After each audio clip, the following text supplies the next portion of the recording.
Hello, Helen.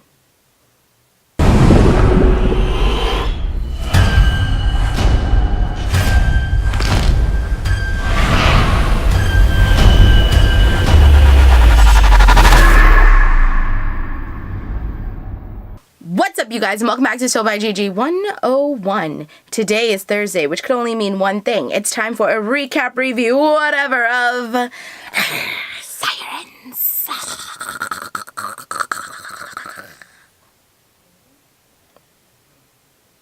Yeah. That was weird. So, Freeform, which used to host Pretty Little Liars and soon The Perfectionist, has just released a new series called Siren, and it just premiered today, March 29th, which Freeform has announced as National Mermaid Day. So, happy National Mermaid Day to my Merpod squad from your Mer Queen. It's so weird to refer to myself as that. Anyway. So, this series follows two storylines, basically. So you have the storyline of Ren, which is the main siren, and the storyline of Ben and, like, his family. So it's a 2-hour-long episode, which makes it a little bit harder for me to really review for you guys. I'm gonna try and condense the first hour in and maybe go a little bit more into depth about everything else. So basically, the show opens up on a boat in the middle of the ocean, and the crewmen were fishing. They pull up a net that has a whole bunch of fish in it. They cut it, and the fish fall down, and they're like, yo, something's moving. Now, you know, I'm from New York, so I was like, yeah, it's the fish that you just pulled from the sea, because, you know, they're not dead yet. They're flapping because they're trying to breathe. You know, I'm cynical. You know, I'm an a-hole. So they're like, yo, something's flapping, yo, something's flopping, yo, something's not right, yo. And all of a sudden, this mass just slithers into different hiding spots. And they're like, yo, like, what was that? And it slithers into, I don't know, it looked like a laundry dryer thingy thing. And you know, they're poking it, trying to get at it or whatever. And the mermaid, while she was trying to escape, had, like, whacked the crap out of this guy. Now, later on, we would come to know as Chris. And, you know, they trying to catch her, and she slithers into this laundry dryer machine-looking thing. And then they realize something's wrong with Chris. Chris is bleeding like crazy. The captain calls in and says, yo, I have a crewman that's down. And they're like, okay, well, what happened? And he's like, bro, I don't even know. We caught something and now he's down. So all of a sudden, this little helicopter comes, right? But this is the crazy part. Like, yo, I low-key for 2 seconds felt like I was in CSI Miami. So this itty-bitty little baby helicopter comes flying down. And all of a sudden, like, 20 men just come shooting down from the sky on, like, these ropes, like something out of Spy Kids, onto the deck of the ship. And they're like, what did you find? And it's like, bruh, like, what? So everybody is looking hella confused, and they go, like, they hear this singing, because it's a siren sing. So they hear this singing, they go to, like, this like this big locker, like a big freezer, like, you know, some people house in their basements, food, bodies, whatever, and they open it, and they see that there's a siren in there. So they take the siren and they're like, yo, the crewman, they're not letting the crewman see. So the crewman's like, whatever's in that belongs to me because I caught it. And, well, the captain says that. And they're like, we need to take it. And they're like, but what about Chris? And they're like, oh yeah, and him too. And the scene cuts and we go into the intro. Now, just based off of that alone, I thought this show is gonna be so bad. Like, I thought, like, the acting was very mediocre in that moment, in that, like, 5-minute, if that, scene. I was just not feeling it. And I was like, oh my God, I was so amped to see this. Please do not tell me this series is gonna be bad. So that was initially my first thought. The first hour just kind of built up on the storyline of what's going on, and you're introduced to all the main characters. So apparently all of this takes place in this town called Crystal Cove. It takes place in this town, and this town is known as Mermaid Town. And when the scene opens after the intro, you see that they're having like a mermaid parade day kind of a thing. Like, think Halloween. You know, on Halloween, most towns, well, in small towns, you usually see like a whole bunch of Halloween-y stuff and stuff like that. It was like that, only all aquatic and mermaids. And you already see a character that you know is going to be a main character because she's sitting in her doorway like this.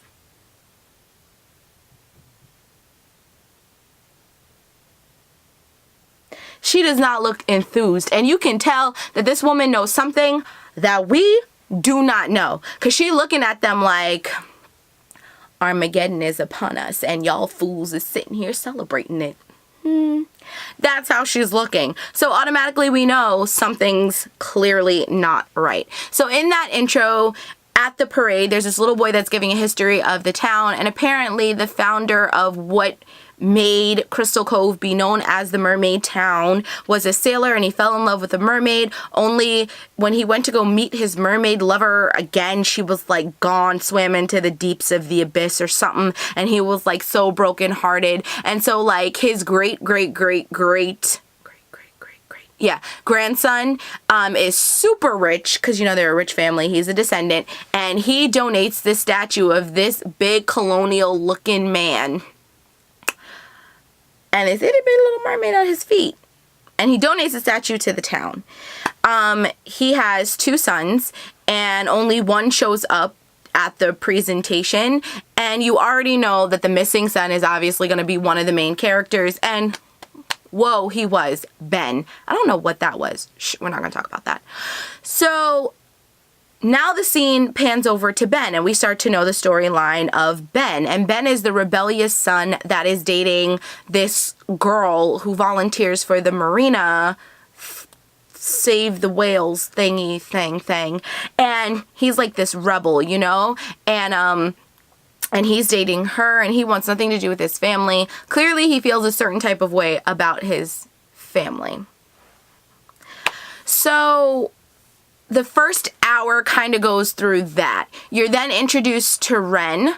Actually, he is driving, and Ren appears naked, walking through the streets. Because, you know, she's a sea creature. And I just feel like that is kind of typical of how mermaids are introduced, or in this case, sirens are introduced. They're always naked, walking around the street, because they're confused AF, right?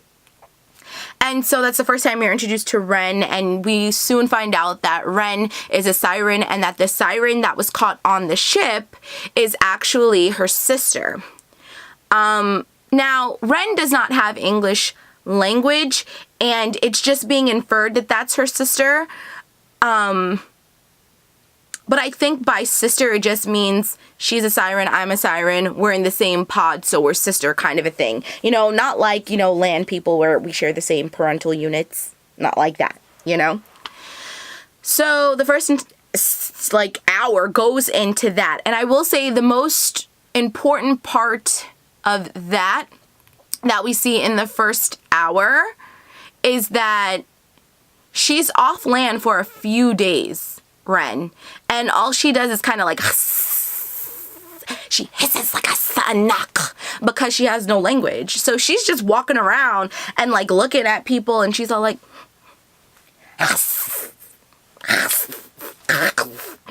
because she doesn't have a language. She's not a human. Duh. So Ben tries to help her, but when Ben introduces somebody else, she escapes, and she's been out of water for a few days, and she starts to like freak out, right? And so she goes into the water because clearly she realizes that she's transforming. Just traditionally, from what we've learned about mermaids, they can't stay out of water for too long unless they have some sort of a spell like Ariel or something. I don't know. But she's out of the water for way too long. She starts to transform. She dives into the water, and at that point, Ben had her at his girlfriend's marina save the whales location, and she dives into the harbor, and she becomes a mermaid, and you see her, well, not a mermaid, excuse me, she becomes a siren, and you see the transformation, and it is painful, and you hear this girl screaming, and Ben can faintly hear it, but he's not sure what he's hearing. And there are cameras in the water to watch the seals that his girlfriend and her crew watch after, and he sees like her face, but he doesn't realize that was like a creepy face, like she ran up and like, he just sees her face. So he jumps into the water to save her, but she's already a siren. He sees that she's a siren, and she actually attacks him, which wasn't too surprising because she really didn't know Ben. She didn't. And at that point, Ben manages to escape, and he realizes something's not right. Now, one of the guys from the crew had actually come to Ben and told him about what happened in the very beginning on the ship with Chris and everything. And Ben didn't really believe him or anything like that. There was also this one scene where he's talking to this guy. And this guy, his real name is Ian Van? I don't know. Homie's hella chill. I was talking to him on Twitter while I was tweeting about the show. He looks like Steph Curry, so like I call him the Steph Curry of the show. So Steph Curry of Sirens, Ben was talking to him, and all of a sudden this little boy was in a lake and a huge shark just shot up. And I laughed so hard, you guys. I laughed so hard. And it was at this point where they're investigating the bite and they realize that something is not right. Ren has come back to land, and she's still trying to locate her sister, essentially. And you see her come back on land the next day, and she's walking, and she goes to take some clothes, and she sees this little boy, and he's watching some preschool show, and the seahorse says, "I'm Ren," and she mimics it. She goes, "I'm Ren," like with a question mark, because she wasn't sure, but so she became Ren. And that happened. And then the little boy also had a little helicopter outside the window, and she took that. So Ren has the helicopter, and she's like, she recognized the helicopter because she's having flashbacks of certain things. And she recognized the helicopter as being what came onto the boat the night that her sister went missing. And she goes to this guy, and this guy looks like a creep. He's talking to her like a creep. She already is acting weird because she's not from this land, literally. And she gets in the car, and she's trying to communicate with him that she's looking for the helicopter because that's where she's associating her sister as being. And this guy is a creep, and you can tell he's a creep. And he's like, "Yeah, I'm going into town and I'll help you." And you really think that he's gonna help her, but then he makes a left, and so does the whole entire scene, because he makes a left, and this creep starts talking dirty to her. Like, he's like, "You're just like this little girl that has no language. Mama didn't want you to get in cars with strangers, but you did." Like, he was just being a creep, and he's talking dirty and turning himself on. He takes her hand and puts her hand on his manly bits. And she has no clue what's happening, because clearly she's not a human, so she knows nothing about human life. And he essentially tries to rape her, but thank goodness she was a siren, because I don't know what she did, but blood splattered on the windshield, and then he went through the windshield. So, good on you, Ren. Good on you. So that was something that was really prolific to bring up. Moving forward, I will definitely have to say for the next hour, it focuses on, now everybody knows about Ren. Ren has gone to Helen. And Helen, who's another main character, is this woman who's just sitting there, who was looking at everybody like this is Armageddon. You know, Ren goes to Helen, but I forgot to preface that by saying Ben went to go see Helen first, right after he was attacked by Ren. And Helen tells him, she was all like, "Your ancestors have more blood than you know. Genocide! That is your family's legacy. They murdered those beautiful creatures in cold blood." It was really, really, really dramatic. Like, straight up Susan Lucci. Like, Susan Lucci had chills. Wherever she may be, she had chills. You know, Helen delivered it. And Helen basically is tells Ben about his history and what his family's true legacy was, and not the BS that they were telling in the beginning of the series at that parade. That wasn't true. Oh no! So, moving back to where we were initially, Ren goes to Helen's store because she owns this antique mermaid store, and Ren goes in there, and Ren is trying to communicate with her, and Helen knew from the jump that Ren was a siren. She knew from the jump. How? I'm not sure. It has not yet been explained, most of Helen and her background. All we know is that Helen is a PIMP. Helen don't care. Helen don't play no games. And so Ren is going through the store, and she finds a picture frame with two mermaids, and she goes, Ren, pointing to one of the mermaids, and she goes, okay, that's you. And then she breaks it, and she shows her this, and she goes, and she's like, I see, I'm looking. And she shows her the other mermaid, and she puts together, that's you're looking for your sister. And that gives Ren the language to say, I'm looking for my sister I must find. So Helen takes her upstairs to her home, which is above the store, and she's trying to take care of her and trying to find stuff about her. And Ren starts to get really hungry. Like, homegirl acts like a boy that just came home from football practice. Like, she trying to eat everything, but nothing is really like fitting her appetite because she's a siren and she wants fish. Duh. So Helen locks her into the apartment, and she runs out, and she spends guapitone on fish. She was like, give me your biggest lobsters, give me your biggest mackerel, give me them salmon, give me 6 pounds of shrimp, give me 300 pounds of crawfish. She ordered everything. And that little Asian girl that was helping her, the little emo goth Asian girl, looking at her like, bro, you hungry though? Like, you making me work. I normally don't work. Like, that's the look she's giving her.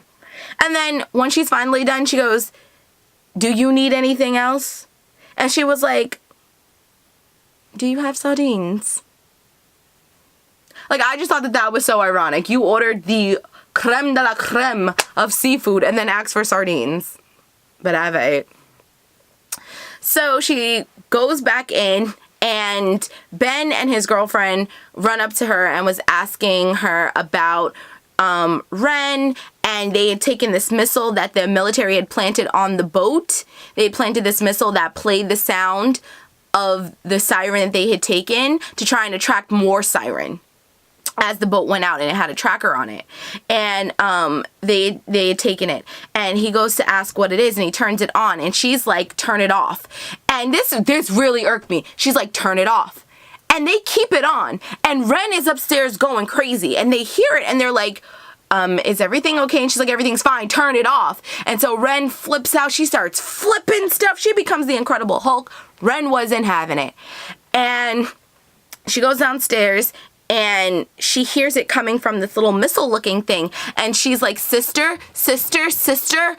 And she's thinking that her sister is stuck inside the missile, and they're trying to explain to her that she's not.